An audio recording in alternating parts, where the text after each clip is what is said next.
Picture this. Your father-in-law's voice cuts through the dining room like ice. Get out of my house. You don't belong here. The words hang in the air while your husband stays silent. His family watches, and you're expected to leave like discarded trash. What they don't know is that you hold $67 million in real estate deeds. What happens when the person they humiliate actually owns the very ground beneath their feet? This is how I brought an empire to its knees.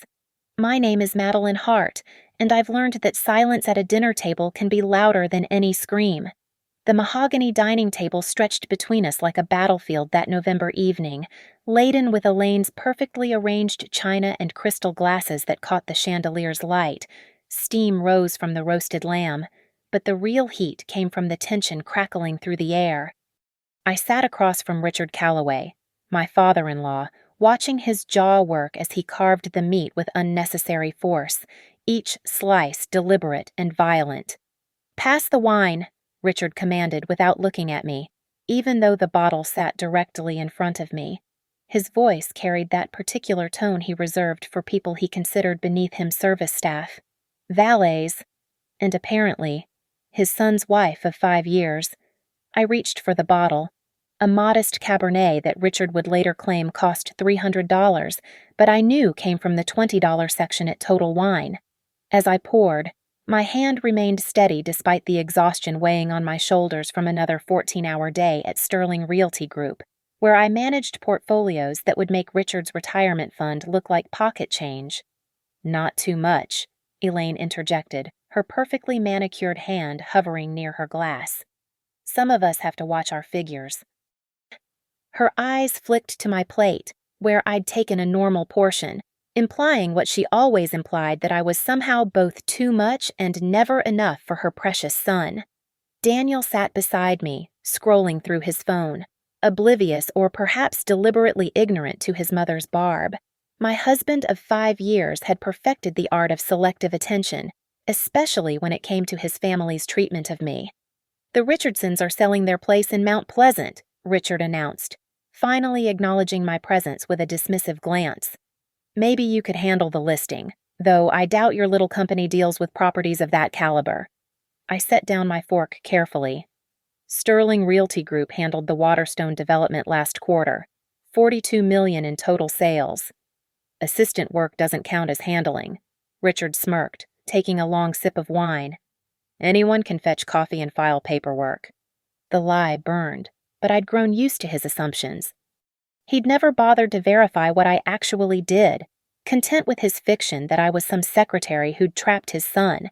The truth that I was senior portfolio manager overseeing a team of 12 would have required him to see me as a person rather than an inconvenience. "Speaking of work," Elaine chimed in, her voice syrupy sweet. "Daniel mentioned you've been coming home late again. A wife's place is with her husband, not chasing career fantasies." "Mom." Daniel finally looked up, but his protest was weak, perfunctory. "I'm just saying," Elaine continued. "When I was your age, I knew my priorities. This family, this home, that's what matters." "This home," I repeated quietly, looking around the dining room with its pretentious oil paintings and inherited furniture that Elaine treated like museum pieces.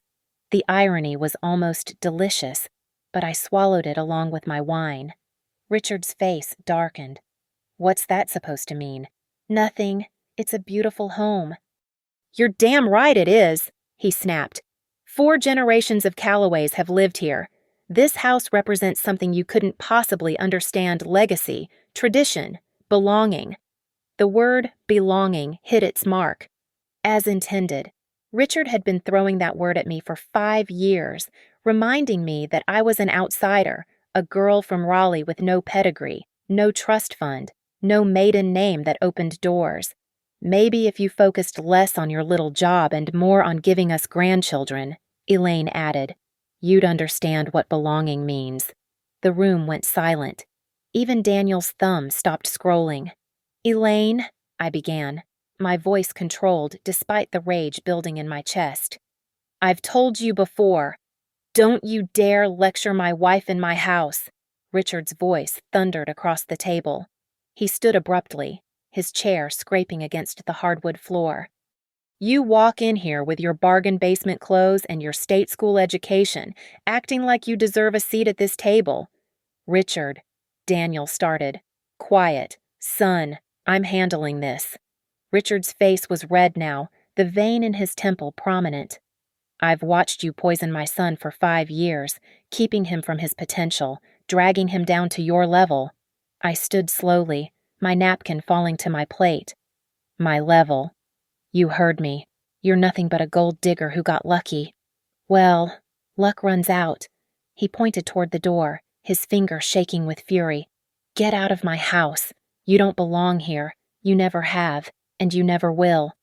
The words hung in the air like a physical presence. I looked at Daniel, waiting for him to say something, anything. He stared at his plate. "Daniel." My voice was barely a whisper. He cleared his throat. Maybe you should go cool off, just for tonight." The betrayal hit harder than Richard's words. I nodded once, grabbed my purse from the side table, and walked toward the door with my head high. As my hand touched the doorknob, I turned back one last time. Richard stood at the head of the table like a king in his castle, Elaine beside him with a satisfied smile, and Daniel still staring at his plate like a coward.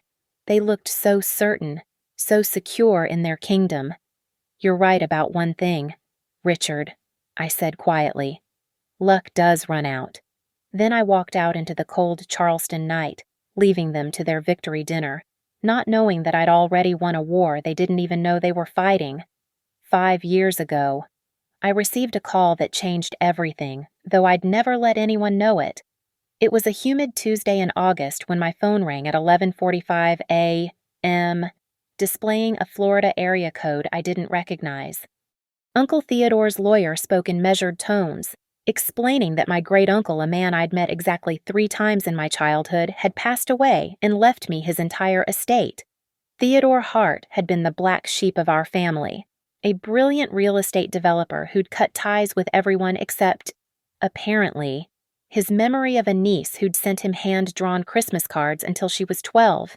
The inheritance was staggering $67 million in real estate holdings scattered across the Southeast, commercial buildings in Atlanta, luxury condos in Miami, historic properties in Savannah, and a portfolio of rental properties that generated more monthly income than most people saw in a year.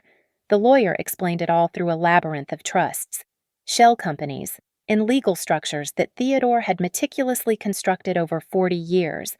"Why me?" I'd asked, sitting in my cramped apartment in Raleigh, still reeling from the numbers. "Mr. Hart left a letter," the lawyer said. "He wrote that you were the only one who never asked him for anything." That night, I sat with the documents spread across my kitchen table, Daniel beside me opening his 3rd beer. We'd been married just 6 months then, still in the phase where we shared everything. Or so I thought. "Holy shit, Maddie," he'd said, his eyes gleaming. "We're rich. We can quit our jobs, travel the world, buy a mansion." "Wait," I interrupted, watching something shift in his expression. "We need to think about this carefully." "What's to think about, baby? This is our lottery ticket. I can finally tell my dad to shove it. Start my own company without begging him for startup money." That's when I made the decision that would define the next 5 years. I looked at my husband, the man who'd sworn he loved me for me, not for what I could give him, and I lied. "It's not that simple," I said carefully. "Most of it's tied up in trusts."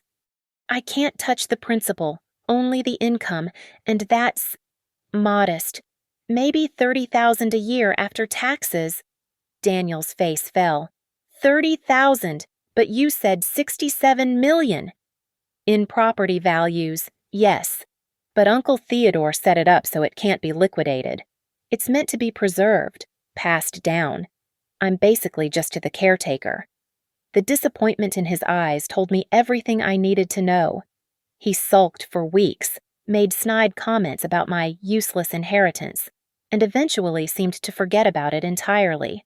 He never asked to see the paperwork again, never wondered why I started dressing a bit better or how I afforded to pay off his credit cards. He simply assumed I'd gotten a raise at work. The truth was far more complex. I'd spent months with Theodore's legal team, learning how he'd structured everything through a company called Hartwell Holdings, which operated under various subsidiaries. The crown jewel was Sterling Realty Group. Yes, the same company where I worked. I didn't just work there. I'd quietly acquired it using Theodore's business infrastructure, maintaining my role as portfolio manager while actually being the shadow owner. But the most delicious secret was hidden in the maze of Theodore's oldest trust Callaway Foundation Linteed, established in 1962. Theodore had been a silent partner with Richard's father, providing the capital that built the Callaway family fortune.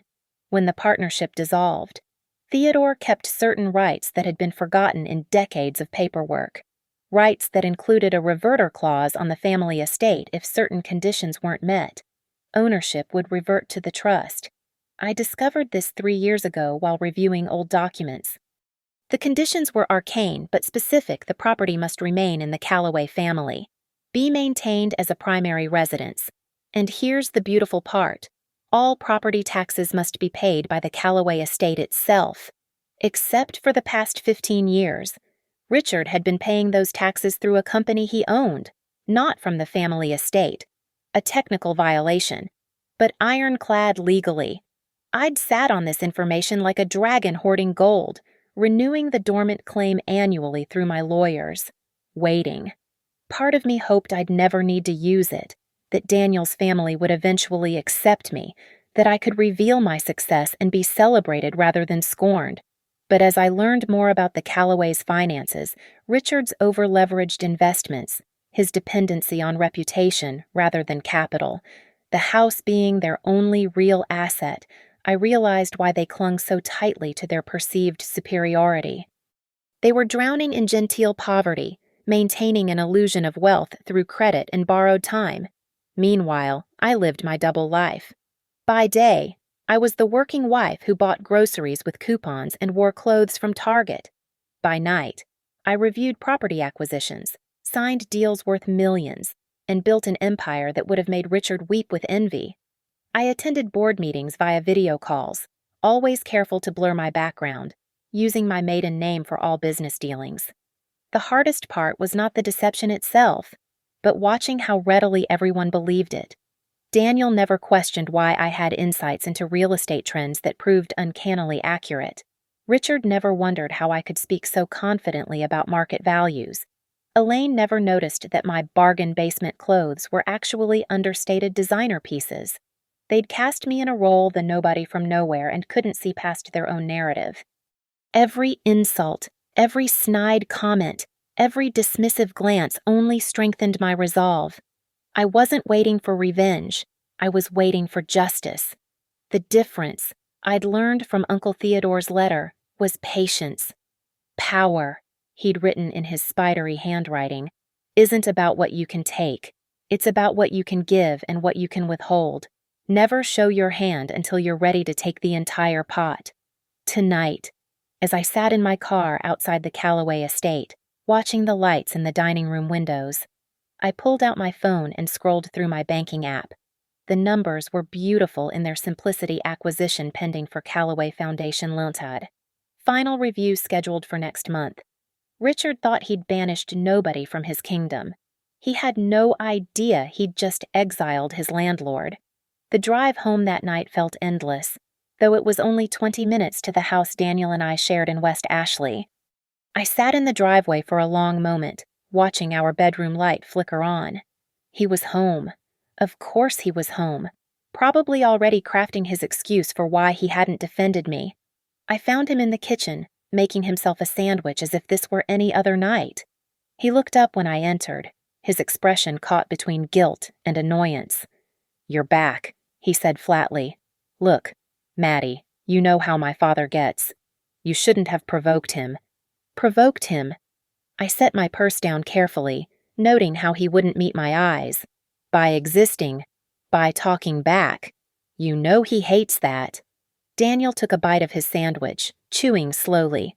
Sometimes I think you enjoy getting under his skin. I watched my husband of 5 years, really watched him. The man I'd fallen for in college had been different, ambitious, yes, but also kind. He'd pursued me relentlessly, bringing me coffee during late-night study sessions, writing me poetry that was terrible but sincere. When had he become this shadow of his father, this coward who chose comfort over conviction? "Your father told me to get out of his house," I said quietly. "And you said nothing." Daniel sighed, running a hand through his hair, a gesture I once found endearing. What was I supposed to say? It's his house. Besides, he didn't mean it. You know how he is after a few drinks. He meant it. I moved to the refrigerator, pulling out a bottle of water. And so did you when you told me to leave. I said, "Cool off. That's different." "Is it?" I turned to face him. "Tell me, Daniel, when was the last time you stood up for me, for us?" He set down his sandwich, irritation creeping into his voice. "Jesus, Maddie, not everything is a battle. My family has their ways." "Their ways," I interrupted, laughing bitterly. "So, like when your mother suggested I should quit my job to focus on being a proper wife, or when your father introduced me at the country club as Daniel's little project. He was joking. No, he wasn't. And you know what the saddest part is? I've been paying your credit card bills for 2 years. The words tumbled out before I could stop them. Every month, $3,000 minimum, sometimes more. Your car payment when you missed 3 months. The gambling debt you swore was a one-time mistake." Daniel's face flushed red. "I never asked you to—" "No, you didn't ask. You just left the bills on the counter, mentioned how stressed you were, how your father was threatening to cut you off if he found out. And I paid them because I loved you, because I thought we were a team." "We are a team," he insisted, but his voice lacked conviction. "Really? Then why didn't you tell your parents that I got promoted to senior portfolio manager? Why do they still think I'm a secretary?" Daniel shifted uncomfortably. "It's just easier." "For who?" I slammed the water bottle on the counter, making him jump. "For you? Because it's certainly not easier for me to sit there while they treat me like garbage." "You're being dramatic. Look, baby, I know tonight was rough, but things will calm down. They always do. Just maybe try harder to fit in. Maybe dress up more for dinners. Talk less about work. Smile more." Each suggestion was another nail in the coffin of our marriage. I looked at this man I'd once thought was my future and saw him clearly weak, selfish, willing to sacrifice my dignity for his comfort. "I want you to leave," I said calmly. Daniel blinked. "What?" "Pack a bag and go to your parents' house. Since you're so concerned about keeping them happy, go be with them." "Maddie, come on." "I'm serious." "I need space to think." He stared at me, and for a moment, I saw panic in his eyes. Not because he loved me, I realized, but because I was useful. I solved his problems, cleaned up his messes, played the dutiful wife when needed. Without me, he'd have to face his failures alone. "Fine," he said, trying to reclaim some dignity. "I'll go to my parents. Maybe when you calm down, you'll see how unreasonable you're being." He stomped upstairs, and I heard drawers slamming, his petulant performance of wounded pride. 20 minutes later, he came down with an overnight bag, pausing at the door. "You know," he said coldly, "my mother's right about you. You don't understand what it means to be part of a family like ours. You never will." "You're right," I replied, meeting his gaze steadily. "I don't understand how a family can be so broken and still pretend to be whole." He left without another word, his car engine fading into the night. I stood in my kitchen. My kitchen. I realized, since the house was in my name, and felt something shift inside me, not sadness, not anger, but clarity. I pulled out my phone and opened a secure messaging app, typing quickly to my attorney. "Marcus, I need you to expedite the Callaway Foundation review. Also, prepare divorce papers. It's time." His response came within minutes, even though it was past 11 p.m. "Understood. I'll have both ready within the week. The foundation transfer is actually ahead of schedule. We can move as soon as you're ready." I poured myself a glass of good wine, from the collection I kept hidden in the basement, and walked through my house. Every room held memories of compromise, of making myself smaller to fit into Daniel's life. The minimalist decor he preferred because anything else was too flashy. The beige walls because color was too bold. The modest furniture because we needed to live within our means, even though my means could have bought this house 10 times over. Tomorrow, Daniel would tell his parents I'd kicked him out, and they'd add it to their list of my failings. Richard would pontificate about ungrateful women. Elaine would clutch her pearls and wonder what Daniel ever saw in me. They'd rally around their son, never questioning why his wife of 5 years had finally had enough. But tonight, alone in my house for the first time in years, I felt free. The mask I'd worn for so long could finally come off. The revenge I'd thought I might never need was now inevitable. As I climbed the stairs to my bedroom now, I thought about Uncle Theodore's letter one more time. The best revenge, he'd written, is not just success. It's revealing that you've been successful all along, while they were too blind to see it. The Callaways had made their choice. They'd chosen cruelty over kindness, prejudice over acceptance, appearances over truth. Now it was my turn to choose, and I chose myself. The next morning, I drove through the gates of Waterstone Towers, the crown jewel of Charleston's luxury high-rises, and took the private elevator to the penthouse I'd owned for 3 years, but never lived in. The space opened up before me, floor-to-ceiling windows overlooking the harbor, Italian marble floors, a kitchen that belonged in a magazine. This was my real home, the one I'd furnished slowly and lovingly, visiting only during lunch breaks or when Daniel thought I was working late. I set my boxes down in the foyer and walked to the windows, watching the sunrise paint the water gold. My phone had been buzzing all morning, 17 missed calls from Daniel, 4 from Elaine, and surprisingly, 1 from Richard. I ignored them all and called Marcus instead. "Good morning, Madeline." His crisp voice came through immediately. "I've been expecting your call. The Callaway Foundation documents are fascinating reading." "How quickly can we move?" I asked, settling into the leather chair behind my real desk mahogany and glass, not the particle board disaster I'd pretended to work at for years. The beauty of Theodore's structure is that we don't need to do anything dramatic. The reverter clause is self-executing. Once we file the notice of violation with the county, the property automatically reverts to the trust which you control. "And they won't see it coming," Marcus chuckled, a rare sound from my usually serious attorney. "The notification will come from the trust, not from you personally. They'll receive a letter from Callaway Foundation Lenaud, ironically bearing their own family name, informing them of the title review. They won't know you're behind it until you choose to reveal yourself." "Perfect. File the notice Monday. But first, I need you to pull something else for me." So, I opened my laptop, accessing files I'd been collecting for years. Richard has been using his company, Callaway Enterprises, to pay the property taxes. But here's what I discovered last night. Callaway Enterprises has been dissolved for 2 years.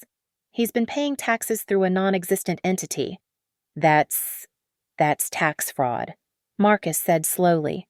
"No, it's sloppiness. He's been paying them, just improperly, but it strengthens our position significantly. Also, I want a full audit of his finances. Every loan, every mortgage, every credit line." "May I ask why?" I smiled, though he couldn't see it. "Because when you're planning to demolish something, you need to know exactly where to place the charges." Over the next 3 days, I transformed into the woman I'd always been but never shown. I worked from my real office at Sterling Realty, no longer hiding my position. My assistant, who'd been sworn to secrecy for years, nearly cried with relief when I told her she could finally address me properly in public. "Ms. Hart, the acquisition team is ready for your review," she said, placing a stack of portfolios on my desk. "Thank you, Jennifer. And please, prepare the conference room for Monday. We'll be having some special guests." Meanwhile, my phone became a symphony of increasingly desperate messages. Daniel's texts evolved from angry to pleading to threatening and back to pleading.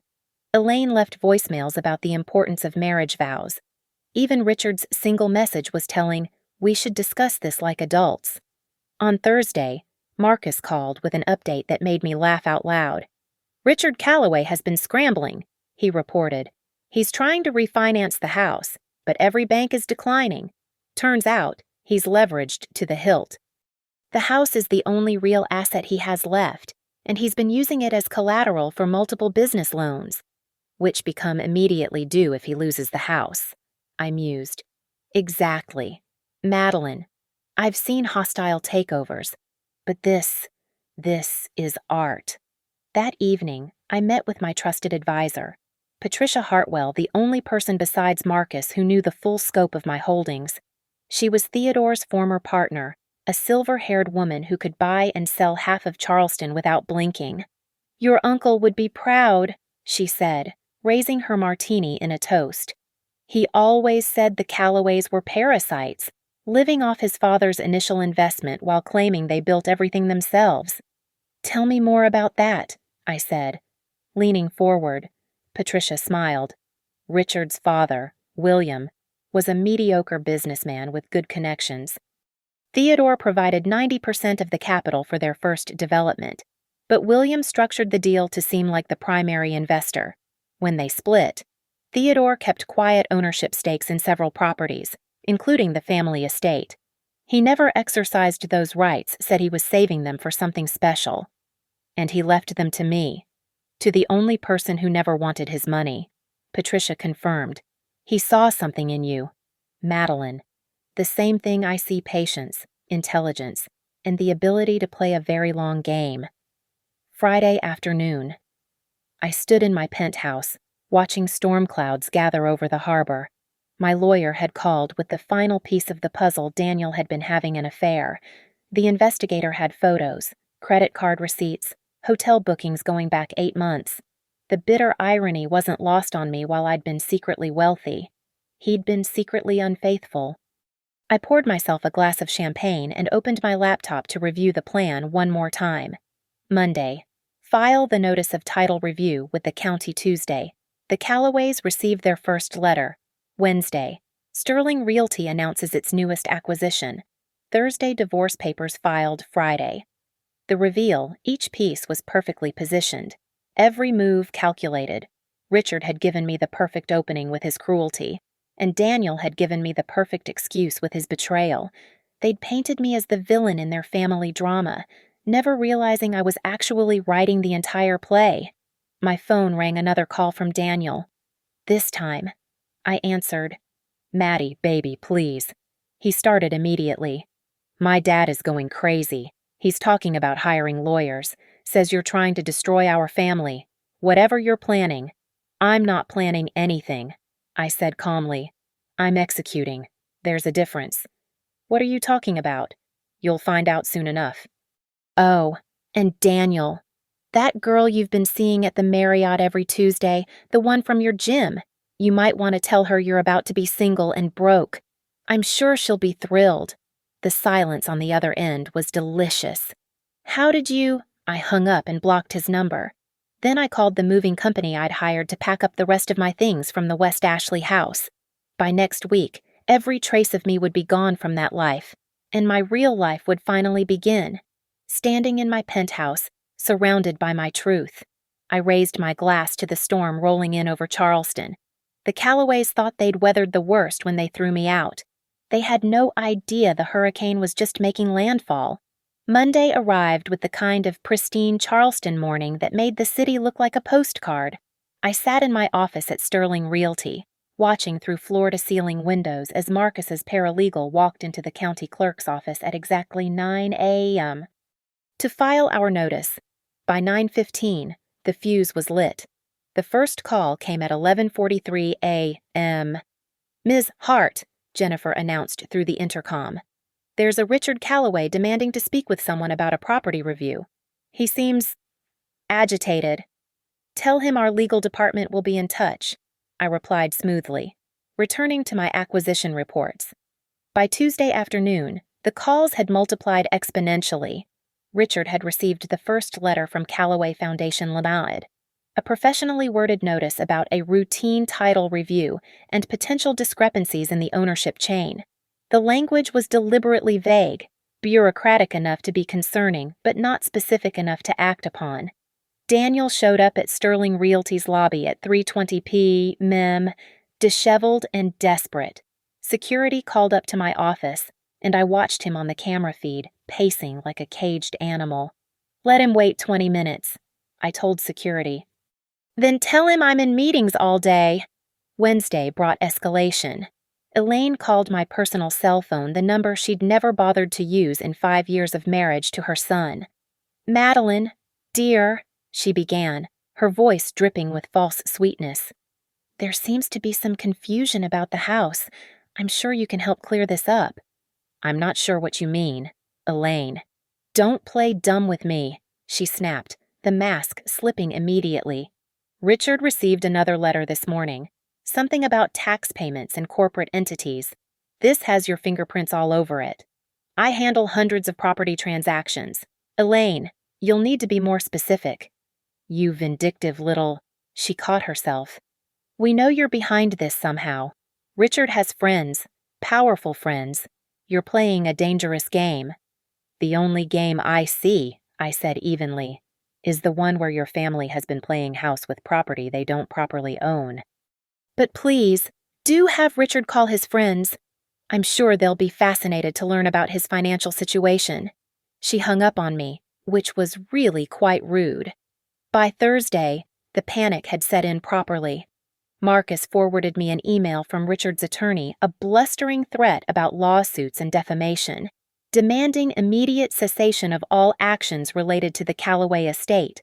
Marcus had responded with a single line: "Please direct all correspondence to Callaway Foundation Linidia's legal representation." The beautiful irony was that Richard was essentially fighting his own family's foundation, not realizing it had been dormant for decades until Theodore acquired control, and then passed it to me. That evening, I received an unexpected visitor announcement from the concierge at Waterstone Towers. "Ms. Hart, there's a Daniel Callaway here to see you. Should I send him up?" I considered for a moment. "Give me 5 minutes, then send him up." I positioned myself strategically in the living room, backlit by the harbor view, wearing a black dress that cost more than Daniel's monthly salary. When he walked in, his eyes went wide, taking in the penthouse he'd never known existed. "What is this place?" he asked, stunned. "My home," I said simply. "Would you like a drink? I have that whiskey you pretend not to like because your father prefers scotch." "Maddie, what's happening?" "My father is losing his mind. He's been on the phone with lawyers all day. Mom's taking anxiety medication. They're saying we might lose the house." "Not might," I corrected. "Will—" Daniel sank into one of my Italian leather chairs without invitation. How is any of this possible?" "You never asked, Daniel. In 5 years, you never once asked about my family, my background, my uncle who died. You assumed I was nobody because that's what you needed me to be, someone who would make you feel superior." "That's not your credit card bills," I interrupted, walking to my desk and pulling out a folder. "Here's every payment I made. $47,000 total. Your car payments, another $18,000. The gambling debt to that bookie in North Charleston? Yes, I knew about him too. $15,000. Should I continue?" His face had gone pale. "You kept records." "I keep records of everything, including your Tuesday appointments at the Marriott. Room 412, usually. You should vary the room. Patterns are so predictable." "It's not what you think." "It's exactly what I think. But honestly, Daniel, I should thank you. Your affair gave me the perfect excuse to divorce you without revealing the real reason that I've simply outgrown you." He stood up, anger finally overriding shock. "You're destroying my family over petty revenge." "No," I said, moving to the window. "I'm reclaiming what was already mine. Your family's estate. It's been living on borrowed time for 15 years. Every tax payment your father made through his dissolved company, that was another nail in the coffin. I'm just the one holding the hammer. This is insane. You can't just take someone's house. I'm not taking it. It's reverting to its rightful owner due to your father's failure to maintain proper ownership requirements. There's a difference. Daniel laughed bitterly. You've been planning this all along, haven't you? From the very beginning? No, I admitted. I hoped I'd never have to use it. I wanted a real marriage, a real family. But your family made it clear I'd never be good enough, no matter what I did. So I stopped trying to be good enough and decided to be better instead. My father will fight this. He'll destroy you. I turned to face him fully, and something in my expression made him step back.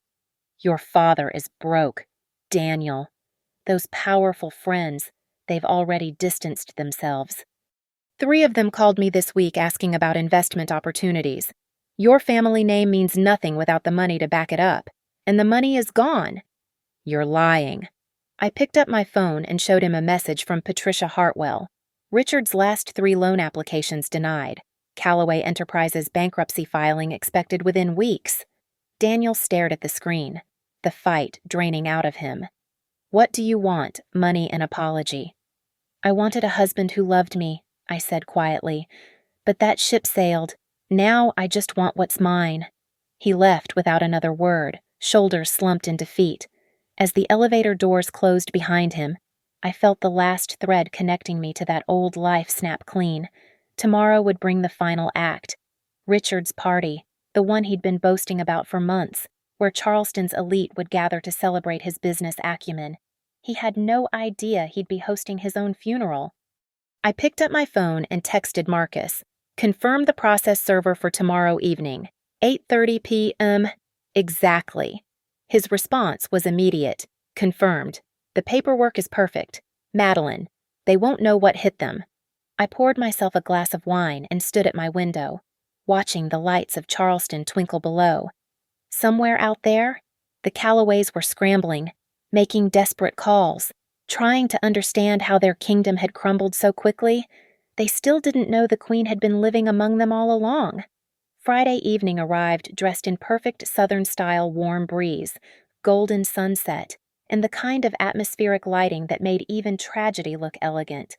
Richard's party was already in full swing when I arrived at 8:15 p.m., fashionably late in a crimson dress that cost more than most people's cars. The valet's eyes widened when I stepped out of my new Bentley, a small indulgence I'd finally allowed myself. Good evening, Ms. Hart, he stammered, clearly recognizing me but confused by the transformation. The Callaway estate was illuminated like a stage set, every window glowing, string lights draped through the garden where Richard held court. I could hear his booming laugh from the driveway, still playing the role of successful patriarch even as his empire crumbled in real time. I walked through the front door, technically without knocking. The foyer was packed with Charleston's social elite, judges and doctors, old money and new, all here to pay homage to Richard Callaway's supposed business acumen.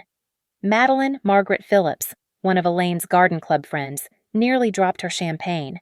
We heard you and Daniel were, well, separated, I supplied helpfully. But I wouldn't miss Richard's big celebration for the world. I moved through the crowd like a shark through water, noting the whispers that followed in my wake. The abandoned wife showing up to her father-in-law's party in a dress that screamed money. It was delicious scandal for the Charleston gossip mill. I found Richard in the garden, holding court near the pool, surrounded by his business associates. He was mid-story, gesturing wildly with his scotch. When he saw me, his face went through several colors: red, white, purple, before settling on a dangerous crimson. "What the hell are you doing here?" he hissed, stepping away from his audience. "Enjoying the party," I said, selecting a canapé from a passing tray.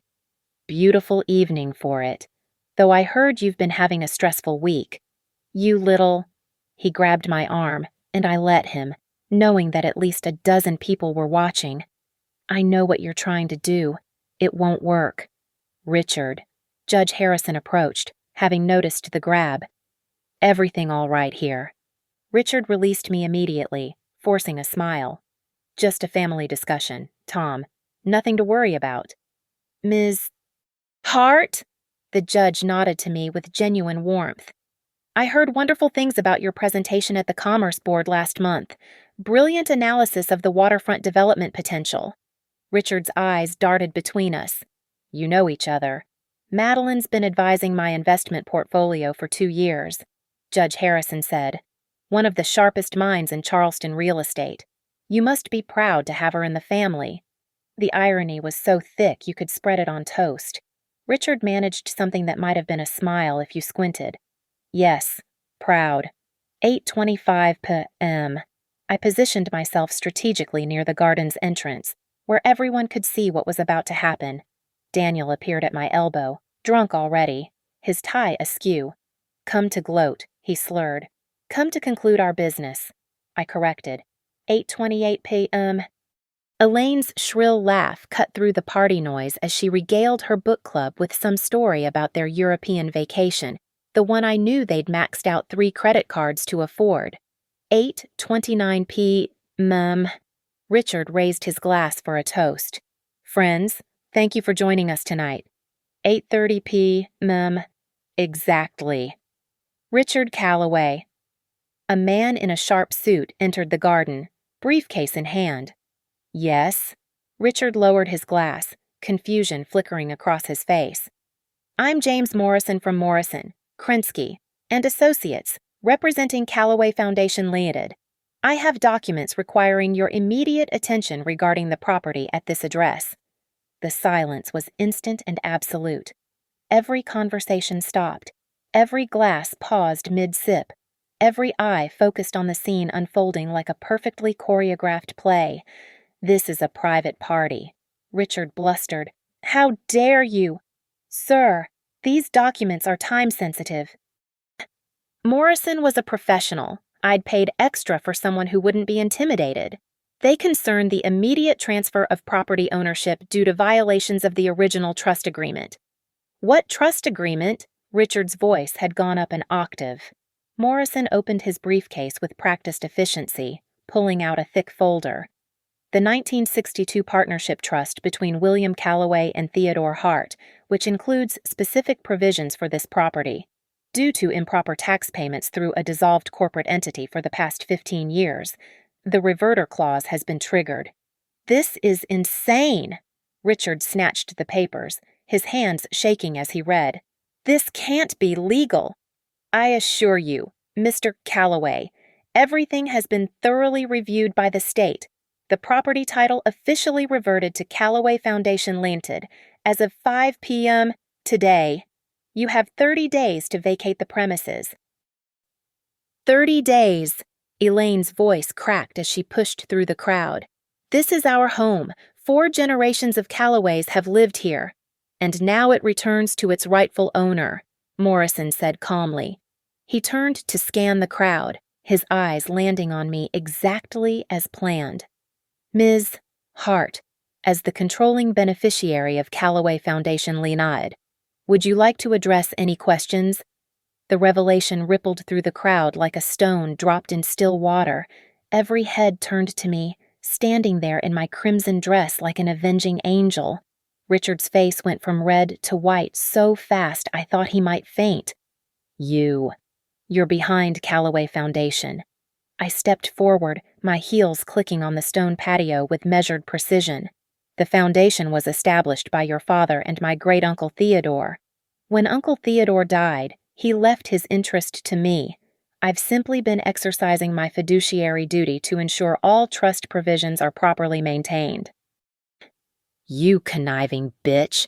Richard lunged forward, but Judge Harrison and another man held him back. Richard, Judge Harrison's voice was sharp. Control yourself. She stole my house. Richard was practically frothing. This woman, this nobody from nowhere. This nobody, I interrupted, my voice carrying clearly across the stunned crowd, owns $67 million in real estate across the Southeast. This nobody has been quietly managing a portfolio that includes 3 of the buildings your friends here conduct business in. This nobody tried for 5 years to be part of your family, only to be told repeatedly that she didn't belong. I looked directly at Richard, then at Elaine, and finally at Daniel. who looked like he might be sick. You were right about one thing, Richard. I continued. I don't belong here. I never did. I belong somewhere better. The garden erupted into chaos. Guests backed away from Richard as if his misfortune might be contagious, their whispers rising to a roar. Elaine clutched her pearls so hard I thought they might shatter, while Daniel stood frozen, his drunk mind trying to process the tsunami that had just hit his family. "This is theft!" Richard roared, waving the documents like a weapon. "You manipulated us. You married my son to get to our money." I laughed a genuine, full-throated laugh that silenced the crowd again. "Your money, Richard. You've been living on credit and reputation for the past decade. I married your son because I loved him, back when I still believed love was enough. I stayed married to him while he cheated because I hoped he might become the man he pretended to be. And through it all, I never touched a cent of your money because there wasn't any to touch. How dare you? How dare I?" I stepped closer, my voice dropping to a level that forced everyone to lean in. "How dare I, what succeed quietly while you loudly proclaimed my worthlessness, build an empire while you mocked my job, pay your son's debts while you called me a gold digger?" Morrison cleared his throat. "Ms. Hart, should I continue with the full disclosure?" "Please do," I said, never breaking eye contact with Richard. "Mr. Calloway, you should also be aware that Calloway Enterprises' outstanding loans, totaling $3.7 million, are secured against this property. With the transfer of ownership, these loans become immediately due and payable." Richard's legs seemed to give out. He collapsed into a garden chair, his face gray. 3.7. That's everything. That's your entire net worth. I finished. "Yes, I know. I've known for months. You've been borrowing against this house to maintain your lifestyle, to keep up the charade of success. But the house was never really yours to leverage, was it?" "You planned this." Daniel finally spoke, his voice hoarse. "You set us up from the beginning." "No, Daniel. I protected myself from the beginning. There's a difference." I turned to address him directly. "I kept my inheritance secret because I wanted to be loved for who I was, not what I had. But your family made it clear that who I was would never be enough. So I waited. I built my success in shadows while you built your affairs in hotel rooms." "Affairs?" Elaine's voice was sharp. "Daniel, what is she talking about?" "Oh, he didn't tell you." I pulled out my phone, scrolling to the photos my investigator had provided. Every Tuesday at the Marriott. Her name's Ashley, 23, Pilates instructor. Very flexible, apparently. Elaine turned on her son. "You cheated on your wife." "Like father, like son," I said quietly, and everyone turned to stare at Richard. "Oh yes, I know about your Tuesday appointments too. Richard, different hotel, same day. Must be a family tradition." Elaine's face crumbled. "Richard." The patriarch of the Calloway family sat in his chair, defeated, exposed, stripped of every pretense. The kingdom he'd built on arrogance and debt was collapsing in real time, witnessed by everyone who mattered in Charleston society. "You've destroyed us," he said quietly, all the fight gone from his voice. "No," I corrected. "You destroyed yourselves. I just stopped enabling it." Judge Harrison stepped forward. "Madeline, is this all legal?" "The transfer, completely legal, Tom. In fact, I've been paying the property taxes correctly for the past 3 years through the foundation, establishing clear ownership intent. Richard's improper payments were just the final nail." "You've been planning this for 3 years?" Daniel asked, incredulous. "I've been protecting myself for 3 years. Planning for it? No." "I hoped this day would never come. I hoped that somewhere, somehow, your family might show me an ounce of the respect I deserved, but Hope and I parted ways last week when your father told me to get out of his house." I turned back to Richard, who seemed to have aged a decade in the past 10 minutes. "You said I didn't belong here. You were right. I belong in my penthouse overlooking the harbor. I belong in boardrooms making million-dollar decisions. I belong with people who see my worth beyond my bloodline or my bank account, though, ironically, both exceed yours. "What do you want?" Richard asked, his voice broken. "What will it take to make this go away?" "There's nothing you have that I want," I said simply. "The house is mine. The debts are yours. The divorce papers will be served to Daniel on Monday. And this," I gestured to the crowd of Charleston's elite, all recording every second on their phones. "This is justice." "Please," Elaine stepped forward, tears streaming down her face. "This is our home, our family's legacy. Your family's legacy is built on lies, debt, and the exploitation of others' success. Theodore Hart provided 90% of the capital that built your fortune, and your father-in-law erased him from the story. You've spent 50 years living in a house that was never fully yours, looking down on people like me who actually earned their success." I pulled out a business card and handed it to Richard. "This is my attorney's contact. You have 30 days to vacate. Given your financial situation, I'd suggest you use that time to find alternative accommodation rather than fighting a battle you've already lost." "You're throwing us out on the street," Daniel's voice cracked. "I'm enforcing a legal ownership transfer. What you do afterward is your choice. Though I hear there are some lovely rental properties in West Ashley. You might even find something in your budget, assuming you get a job." The insult landed like a slap. Daniel had been between opportunities for 2 years, living off his father's largesse and my secret support.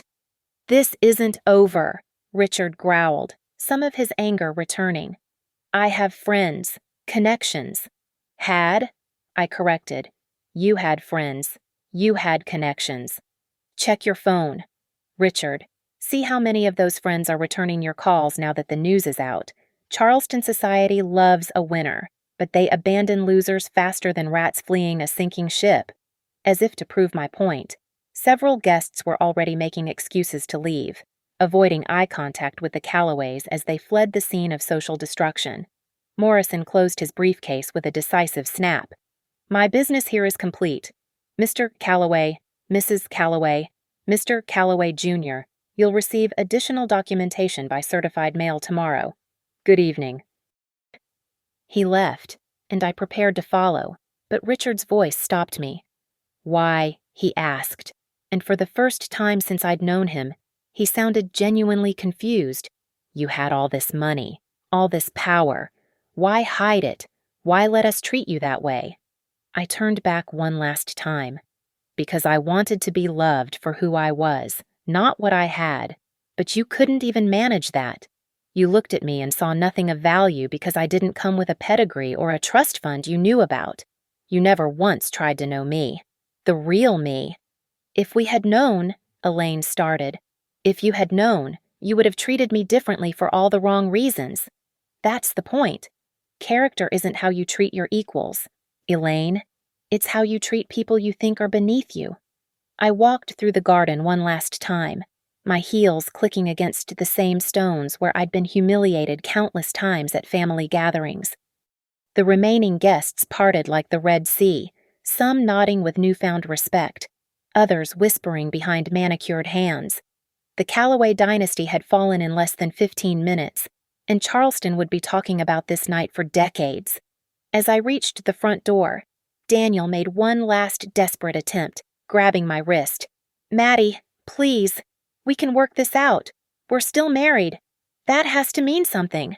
I looked down at his hand on my wrist, the same hand that had signed hotel receipts while lying about business meetings, the same hand that had never once reached out to comfort me when his parents' words cut deep. "We're married for exactly 3 more days," I said calmly. "Monday morning, you'll be served with divorce papers. I'm not asking for alimony. God knows you couldn't afford it. I'm keeping the West Ashley house since it's in my name, and you're keeping your debts since they're in yours. Clean and simple." "This is revenge," he said, his eyes bloodshot from alcohol and tears. "Pure revenge. No, Daniel, revenge would have been destroying you the way you destroyed me slowly, privately, making you doubt your worth every single day. This is just business. The same kind of business your father claimed to be so good at. Richard appeared behind his son, aged and hollow-eyed. You won't get away with this. I'll fight you in court. With what money? I asked genuinely. Your accounts are frozen pending the loan defaults. Your credit is maxed. Your business is dissolved. You could sell Elaine's jewelry, I suppose, but we both know most of those pieces are replicas. You sold the originals years ago. Elaine gasped behind him, and I knew I'd hit another truth she hadn't known. How long have you been watching us? Richard's voice was barely a whisper. I haven't been watching you. I've been protecting myself. Every financial document, every transaction, every boast about wealth you didn't have, I documented it all. Not to use against you, but to protect myself when you inevitably turned on me. And you did, last week, when you told me to get out of your house. I stepped onto the threshold, pausing to look back at the three of them, the trinity of judgment that had made my life miserable for 5 years. They looked smaller somehow, diminished, like actors after the curtain falls and the lights come up. You know what the saddest part is, I said. If you had just been kind, none of this would have happened. I would have shared everything with you. The money, the properties, the success. It could have been the family's success, but you couldn't see past your own prejudice. We're ruined, Elaine said flatly, the reality finally sinking in. We're actually ruined. You're not ruined, I corrected. You're just ordinary now. No trust fund, no estate, no borrowed prestige. You'll have to work for a living, rent an apartment, shop at regular stores. You'll have to be the kind of people you've looked down on your entire lives. Maybe it'll teach you something. I walked out into the Charleston night, where my Bentley waited like a chariot. The valet handed me my keys with something approaching awe. Ms. Hart, he said quietly. That was incredible. That was necessary, I replied, handing him a $100 tip, more than Richard had ever given him. I was certain. As I drove away from the Calloway estate for the last time, I didn't look in the rearview mirror. There was nothing back there I needed to see.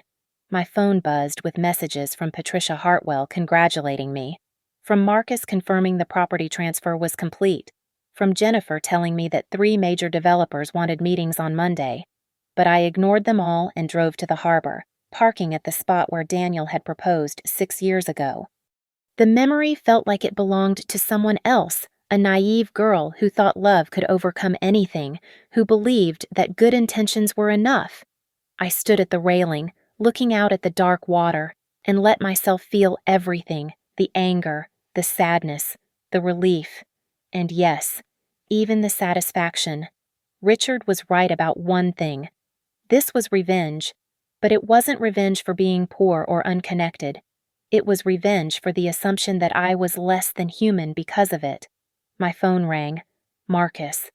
It's done, he said simply. The property is officially yours. The Calloways have been served notice. Their loans are in default. Everything worked exactly as planned. Thank you, Marcus. Madeline, if I may, what will you do with the house? I thought about it for a moment. I'm going to donate it to the Charleston Historical Foundation as a museum. Let it be preserved exactly as it is a monument to old Southern aristocracy and all its failures. The Calloways wanted a legacy. Now they'll have one. Marcus laughed. Poetic justice. After hanging up, I stood there a bit longer, breathing in the salt air. Tomorrow, Charleston society would be buzzing with the story. By next week, it would be legend. The girl from nowhere who brought down the Calloway empire with nothing but patience, intelligence, and the fortune they never knew she had. But tonight, I was just Madeline Hart, standing by the harbor, finally free from the shadow of people who never deserved me in the first place. I thought about Uncle Theodore's final letter, the one I'd read so many times I'd memorized it. Power isn't about crushing those who hurt you. It's about becoming so successful that their opinion becomes irrelevant. I'd done both, and I wasn't sorry. As I walked back to my car, My phone buzzed with one final message. It was from an unknown number, but I recognized the writing style immediately. Richard's lawyer, probably his last friend, sending an unofficial message. They're moving in with Elaine's sister in Somerville. Richard asked me to tell you that you won. He also said to tell you that you were right, for what it's worth. I deleted the message. Their acknowledgement meant nothing now. The time when their approval would have meant everything was long past. I drove home to my penthouse, to my real life, to my future. Behind me, the Calloway estate stood lit up against the night sky, already no longer theirs, soon to be nobody's, just a beautiful shell, a museum to warn future generations about the dangers of pride and prejudice. They'd told me to get out of their house, so I took it. Thank you so much for listening to my story. I'm curious, where are you listening from? Please drop a comment below and let me know what country or city you're tuning in from. I love connecting with listeners from around the world. If you enjoyed this story of justice and revelation, please subscribe to the channel and share your thoughts. What would you have done in my situation? I'd love to hear your perspective.